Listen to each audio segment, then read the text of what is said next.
Hi guys, అందరికీ welcome to short film reviews.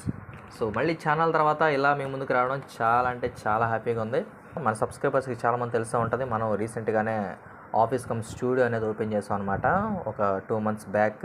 And ఈ పనులన్నీ కూడా చూసుకుంటూ స్కెడ్యూల్స్ వేసుకుంటూ ఎప్పుడప్పుడు ఈ యొక్క బిజినెస్ మేనేజ్మెంట్ అంతా చేస్తా టైం అంతా వెళ్ళిపోతుంది అనమాట, సరిపోవట్లేదు. అండ్ దానివల్ల మన యూట్యూబ్ ఛానల్లో చాలా గ్యాప్ అయితే వచ్చింది అనమాట. సో ఎనివే ఇప్పుడు కాస్త సిచ్యువేషన్ అనేది కొంచెం కంట్రోల్లో తెచ్చుకోవడం జరిగిందనమాట. కాస్త ఫ్రీ టైంని మన యొక్క యూట్యూబ్ ఛానల్ కూడా తీసుకోవడం జరిగింది. మన యొక్క స్కెడ్యూల్స్లో దీనికంటూ ఒక టైం పెట్టుకుందాం అనమాట. సో ఇప్పుడు ఆ టైంలోనే మీరు చూసిన వీడియోలన్నీ వస్తూ ఉంటాయి ఇక రెగ్యులర్గా. అండ్ మాకు బాగా అనిపించిన విషయం ఏంటంటే, చాలామంది సబ్స్క్రైబర్స్ బ్రో ఎలా ఉన్నారు ఏంటని చెప్పేసి ఒకవేళ వీడియోస్ పెట్టకపోయినా సరే వాళ్ళు లేటెస్ట్ వీడియో కింద కామెంట్లు కానివ్వచ్చు, లేదంటే మా నెంబర్స్ తీసుకున్న సబ్స్క్రైబర్స్ కానివ్వచ్చు, వాళ్ళు మెసేజ్ చేశారనమాట. బ్రో ఛానల్ అయిపోతుంది, వీడియోస్ పెట్టి అంత బాగానే ఉంది, అంత ఓకేనా అని చెప్పేసి అడుగుతున్నారనమాట. సో ఎలా ఉన్నారు ఏంటని చెప్పేసి అడిగారు. చాలా హ్యాపీగా అనిపించింది. అది చాలా మంచి విషయం మన సబ్స్క్రైబర్స్ నుంచి. Special thank you guys, thank you very much. మీ యొక్క సపోర్ట్ని, మీ యొక్క లవ్ని మేము ఎప్పటికీ మర్చిపోవాలన్నమాట. మీకు రుణపడిపోయి ఉంటాం మేమైతే. అండ్ ఇక స్పెషల్ మెన్షన్ వీడియోలోకి వెళ్ళిపోయే ముందు ఏంటంటే, గాయస్ మీకు ఎలాంటి యూట్యూబ్కి సంబంధించిన సర్వీసెస్ అయినా సరే, అంటే థంబ్నెయిల్స్ కానీ, వీడియో ఎడిటింగ్ కానీ, లేకపోతే వీడియో షూటింగ్ కానీ, లేకపోతే కంటెంట్ రైటింగ్ కానీ, లేకపోతే ఎస్సీఓ కానీ, ఇలా యూట్యూబ్కి సంబంధించిన ప్రతి ఒక్క సర్వీస్ని కూడా మనం ప్రొవైడ్ చేస్తున్నాం అన్నమాట. బయట వాళ్ళకంటే మన దగ్గర కాస్త తక్కువలోనే మీ యొక్క పని జరిగిపోతుంది యూట్యూబ్కి సంబంధించింది. సో మీకు ఎలాంటి వీడియో ఎడిటింగ్ సర్వీస్ కావాలన్నా, లేకపోతే థంబ్నెయిల్ సర్వీస్ కావాలన్నా, ఎస్సీఓ, ట్యాగ్స్, డిస్క్రిప్షన్ వీటిలో ఎలాంటి మా తరపున ఈ సర్వీస్ ప్రొవైడ్ చేయాలన్నా మమ్మల్ని డెఫినెట్గా కాంటాక్ట్ అవ్వండి. బయట కంటే కూడా మన దగ్గర చాలా తక్కువలో, చాలా అంటే చాలా తక్కువలో చేయడం జరుగుతుంది. మన ఛానల్ సబ్స్క్రైబర్ అయితే 50% డిస్కౌంట్ అనమాట, సగానికి సగం తగ్గించి మీకు ఆ యొక్క సర్వీస్ అనేది ఇవ్వడం జరుగుతుంది అనమాట. సో చాలామంది ఇప్పటికే మన దగ్గర సర్వీస్ అనేది చేయించుకుంటున్నారు. సో యూట్యూబ్కి సంబంధించిన ఎలాంటి సినిమాటిక్ సర్వీస్ కావాలన్నా సరే డెఫినెట్గా మమ్మల్ని కాంటాక్ట్ అవ్వండి. ఓకే, సో అది మొత్తానికి ఇంకా మనం వీడియోలోకి వెళ్తే, ఈరోజు మనం రివ్యూ ఇవ్వబోతున్న షార్ట్ ఫిల్మ్ పేరు వచ్చేసి మహిరామ్ పార్ట్ 1. ఈ యొక్క షార్ట్ ఫిల్మ్ని మనకి ఆర్వీఆర్ క్రియేషన్స్ వాళ్ళు పంపించారనమాట. అండ్ దీని యొక్క డ్యూరేషన్ వచ్చేసి 14 minutes దాకా ఉంటుందన్నమాట. దీనికి screen play, dialogues, direction and editing మొత్తం కూడా విక్రమ్ ఆర్ గారు చేశారనమాట. అండ్ ఈ యొక్క రివ్యూ నుంచి కూడా కొంచెం ఇన్డెప్త్లో రివ్యూ ఇవ్వడానికి ట్రై చేస్తాను. మామూలుగా అయితే ఏంటంటే నేను డైరెక్ట్గా రియాక్షన్ చేసేసి అప్పుడే రివ్యూ పెట్టేస్తాను అనమాట. అండ్ ఇప్పుడు ఏంటంటే ఇంకాస్త ఇన్డెప్త్లో రివ్యూ చెప్తాము, వాళ్ళ ఇంప్రూవ్మెంట్స్ అవన్నీ చెప్తామని చెప్పేసి ఏంటంటే, దానికోసం ఏంటంటే ముందుగానే షార్ట్ ఫిల్మ్ చూసేసి దాంట్లో ప్లస్ పాయింట్స్ ఏంటి, మైనస్ పాయింట్స్ ఏంటి, ఇంప్రూవ్మెంట్స్ ఏంటి మొత్తం కూడా రాసుకొని నీట్గా ఎక్స్ప్లెయిన్ చేస్తూ చెప్పడం జరుగుతుంది అనమాట ఈ యొక్క షార్ట్ ఫిల్మ్ నుంచి కూడా. సో అందుకే రియాక్షన్ వీడియో కాకుండా డైరెక్ట్గా రివ్యూ వీడియో చెప్పేస్తున్నాను అనమాట. ఓకే, అండ్ అక్కడ షార్ట్ ఫిల్మ్ లింక్ వచ్చేసి డిస్క్రిప్షన్లో ఉంటుంది అనమాట. ఎవరికైనా సరే ఈ యొక్క రివ్యూ బాగా అర్థం కావాలంటే డెఫినెట్గా వెళ్ళి ఆ యొక్క షార్ట్ ఫిల్మ్ అయితే చూసండి, అప్పుడే ఈ యొక్క వీడియో డెప్త్గా మీకు అర్థమవుతుంది. ఓకే, సో ఒక రివ్యూలోకి వెళ్తే, షార్ట్ ఫిల్మ్ చూడగానే నాకు అనిపించిన బెస్ట్ థింగ్స్ ఏంటంటే slow motion and background music. ఇవి రెండు మంచి సింక్లోనే ఉన్నాయి. సో ఎక్కడెక్కడ ఎలాంటి బీజిఎమ్స్ వాడాలి, ఎక్కడెక్కడ స్లో మోషన్స్ పెట్టాలి, అవన్నీ కూడా బాగా చేశారు బ్రో, చాలా బాగున్నాయి, చూడడానికి కూడా మంచిగా అనిపించింది. ముఖ్యంగా వాటి ప్లేస్మెంట్స్ బాగున్నాయి, ఎక్కడ హై రావాలి, ఎక్కడ లో రావాలి కరెక్ట్గా మీరు మెయింటైన్ చేశారు, ఎస్పెషల్లీ స్లో మోషన్ షార్ట్స్ దగ్గర.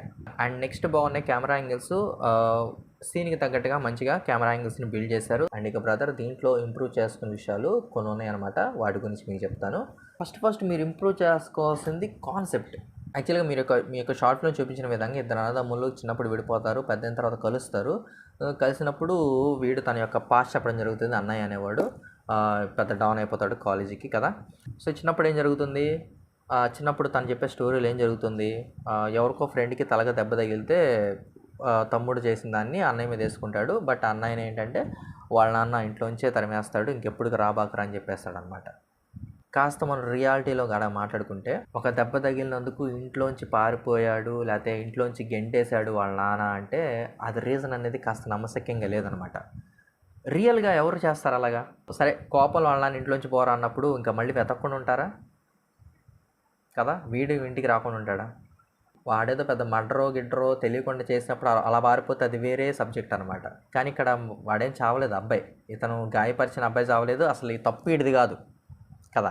తప్పిడిది కానప్పుడు విడదీసుకున్నప్పుడు తమ్ముడు ఇంట్లోంచి గెంటేసినప్పుడు అవమానంతో వచ్చేది అది వేరే. ఒక దెబ్బ తగిలిన కారణంగానే ఇంట్లోంచి బయటికి గెంటేశాడు, ఆ భారాన్ని, ఆ అవమానాన్ని భరించలేక వచ్చేసాడు, పెద్ద అయ్యాడు, డౌన్ అయ్యాడు అంటే కాస్త నమ్మశక్యంగా అనిపించట్లా అంతే. ఆ యొక్క రీజన్ పట్టుకొని 20 ఏళ్ల దాకా ఆ అన్నదమ్ములు కలవలేదా? అదే పాయింట్ అక్కడ. అది కొంచెం చూసుకోండి. రీజన్ అంత చిన్నగా ఉన్నప్పుడు ఇతను ఏడ్చినా, ఎమోషనల్‌గా ఫీల్ అయినా, వాళ్ళు హగ్ చేసుకున్నా, కొట్టుకున్నా సరే ఆ ఎమోషన్ మనం డెప్త్‌లో కనెక్ట్ అవ్వలేం. ఎందుకంటే అంత కనెక్ట్ అయ్యే అంత సబ్జెక్టు, అంత రీజనింగ్ ఇక్కడ లేదు కదా చిన్నప్పుడు జరిగిన దాంట్లో. ఓకే, అర్థమైంది కదా? సో అదొక్కటి చూసుకోండి. ఏదైనా సరే పెద్దయినాక అన్నదమ్ములు అనేవాళ్ళు ఒకళ్ళకొకళ్ళు ఎదురుగా చూసుకున్నారు, అన్నదమ్ములని తెలిసినా కూడా వాళ్ళు మాట్లాడుకోకుండా ఇద్దరు వెళ్ళిపోయారంటే వాళ్ళ మధ్య చాలా పెద్ద గొడవ అయి ఉండాలి, చాలా పెద్ద గొడవ.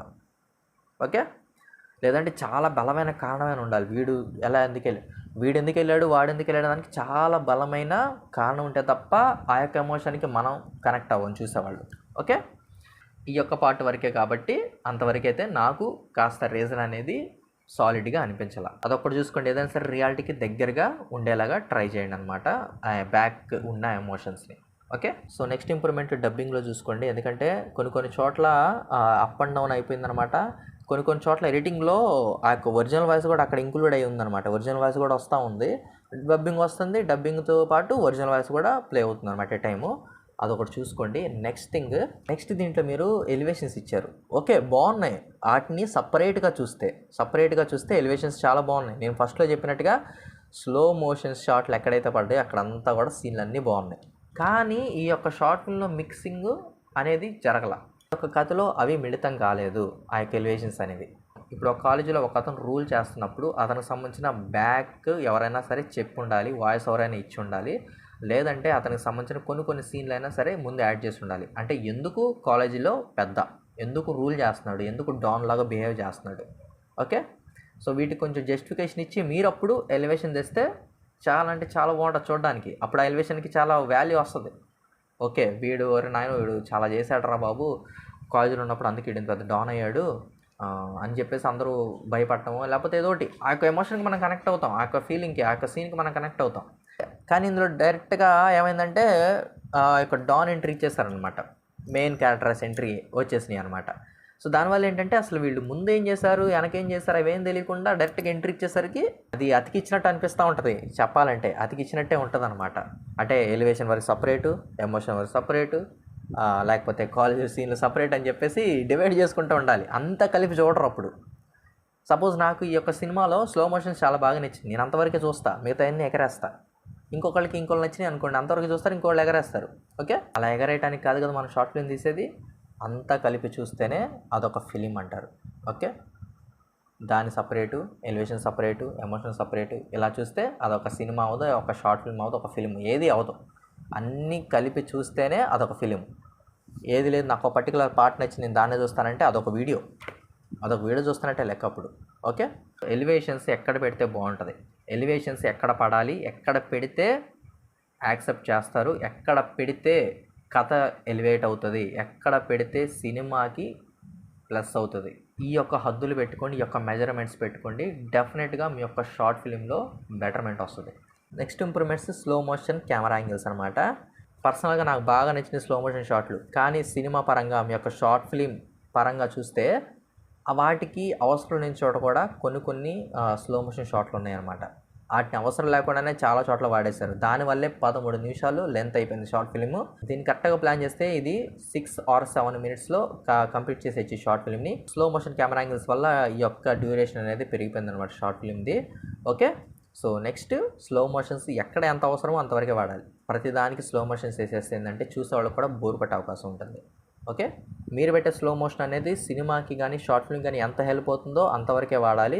అదర్వైజ్ అది ఎంత పెద్ద గోల్డెన్ షాట్ అయినా సరే సినిమాకి అవసరం లేకపోతే మీ యొక్క షార్ట్ ఫిల్మ్కి ఇది అవసరం లేదు అనిపిస్తే మాత్రం దాన్ని ఆపేసేయండి, ఏం పర్లేదు. ఎందుకంటే ముందు సినిమా హిట్ అవ్వాలి, సీన్ కాదు.